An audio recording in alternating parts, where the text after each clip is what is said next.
And welcome to Local Edition on Time Warner Cable. I'm Steve Swatt with the Sacramento Report. In the next few minutes, we're going to talk about dealing with potential problems involving those online charter transportation services. My guest this segment is Adrin Nazarian, who represents Van Nuys, Sherman Oaks in the State Assembly. Thanks for being with us. Thank you for having me. So these businesses are fairly new and they are exploding, aren't they? They are. They've done very well for themselves. They've used a innovative new way of using a medium instead of a dispatcher, and coming up with an opportunity of just paying for the fee in advance and providing the transportation service. Yeah, and they hook up those who need rides with those who have cars. Exactly. And want to and get paid for it. Exactly. Right. Exactly. It's a great idea. It's just that unlike taxi cabs, who are very heavily regulated at the local level, these companies did not want to be placed under such regulation, and they wanted to operate at the state level under state regulators. And so at this point, there are no public safety measures really overseeing their work, and they've wanted to stay relatively independent. And there have been some horror stories. There have been.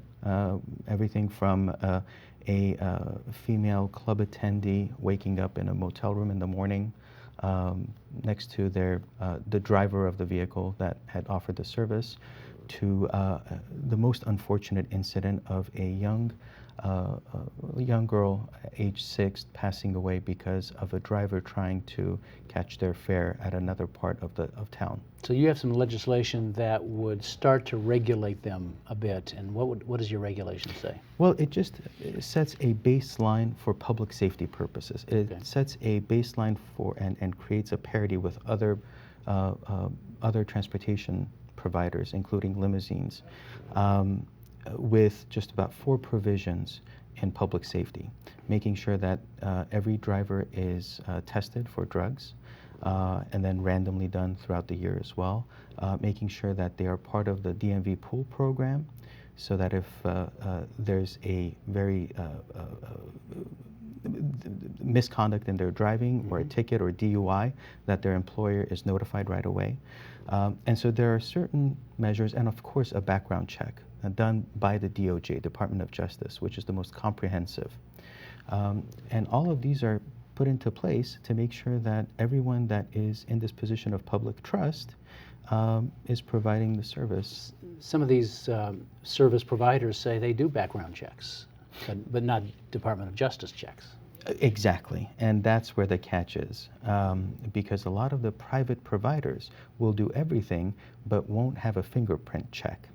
And that's the most, as you know, unique and best way of being able to identify the appropriate person. What about the argument that they're just a company that contracts with drivers and therefore they shouldn't be responsible for anything that happens? Well then, if that's the case, why even have government? Why should we be here to try to regulate some industries and just let this one be in a situation of a wild, wild west? They also say that too much regulation would stifle innovation. You hear that a lot. You hear that a lot, but again, these are just measures of public safety. And I think every individual who really understood what it is that we're trying to accomplish with this would be comfortable. All right. Well, it's a fascinating subject of hearings going on at the state capitol as this legislation moves through. A lot of news coverage. Assemblyman Nazarian, thank you very much for coming by and talking about it. We appreciate it. Thank you. And thanks to our viewers for watching Local Edition on Time Warner Cable. A reminder, you can see this and other interviews on YouTube, also on My Government on Demand. Have a great day.